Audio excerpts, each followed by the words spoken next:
Welcome back to Turning the Mirror podcast. This is where we break down the truth and demand accountability, and we bring you the reflection of politics and governance across our country, Kenya. I'm your host, Owuoth Kaboko.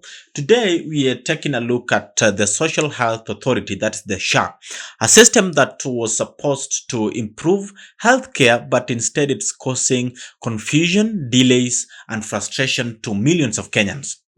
What really went wrong? And where is our money going? And the money that the government is claiming to have invested in this system, where is all that money? And what can really be done to fix all this mess?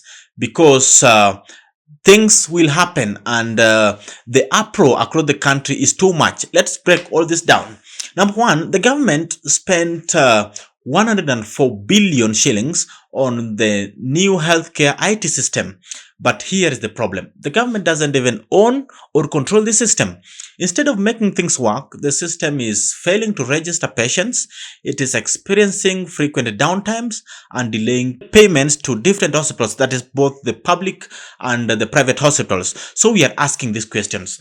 Why was so much money spent on a system that is not working? Who approved this deal and who is benefiting from it? Because for us to answer such a question, we must realize that to whose pocket was this money received. Number two, the SHA CEO, that is Elijah Washira, has been suspended of allegations of misusing Kenya shillings, that is 1.6 billion. He is on a 90-day leave, but the big question remains, where is that money that he did misuse? This isn't the first time we've seen government officials being accused of corruptions and being suspended, and then nothing happens afterwards. Will this be another case of missing billions with no accountability? The third thing is that hospitals are not getting paid on time, and this is putting lives at risk. The former Chief Justice David Maraga has warned that these delays are making it harder for hospitals to operate. The facts are clear. Doctors and nurses are not being paid on time. Hospitals can't buy medicine or medical supplies. And if this continues, more hospitals will stop accepting the SHA patients because, number one, the private facilities have led in that. They've denied and they are not accepting SHA payment. What happens then? Are we going to provide treatment to our patients? Because we know just the public hospitals are not enough. They don't have enough facilities to help and to cater for the treatment of patients across the country, our country, Kenya. One of the biggest failures that SHA has is poor communication. We realize that people were moved from NHIF to SHA without clear information and clear guidance. Many Kenyans don't even know how the new system works. Patients are being turned away from hospitals because their details aren't showing up. Meanwhile, the government officials, from the president and to the lowest people who are part of the government, the Kenya Kwanza government and the regime, they are continuously being silent, and if they are speaking, they are continuously praising this system.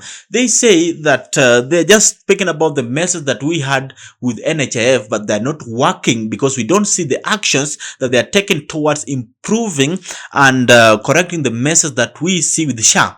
We know, and it's true, that NHIF had its problems, but the problems that we now have and experience in SHA are far bigger ones. This crisis must therefore be fixed, and this government must move quick to fix this crisis. Number one, it has to sort out the payment delays. Number two, it must investigate corruption and recover all stolen funds. It must ensure every Kenyan can access the healthcare without problems. If nothing changes, Kenyans will take action because they do take action. They do so many things right now. They're criticizing the government online and offline. And if this persists, we'll realize people will run to the streets and they will demand accountability from this government. We cannot afford, and the government officials cannot afford, to stay silent when lives are being taken at risk. These are my final thoughts.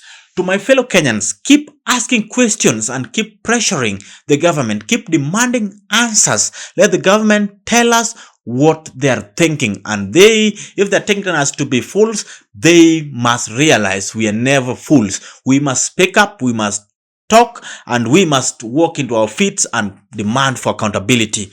And if we keep fighting for our rights, at the end of the day, we will achieve our rights. That's what we had for you today for our today's episode for Turning the Mirror podcast. Stay informed, stay engaged, and stay ready. Until next time, ensure you subscribe to DMP Kenya, like this video and share to your friends. My name is Woth Kaboko.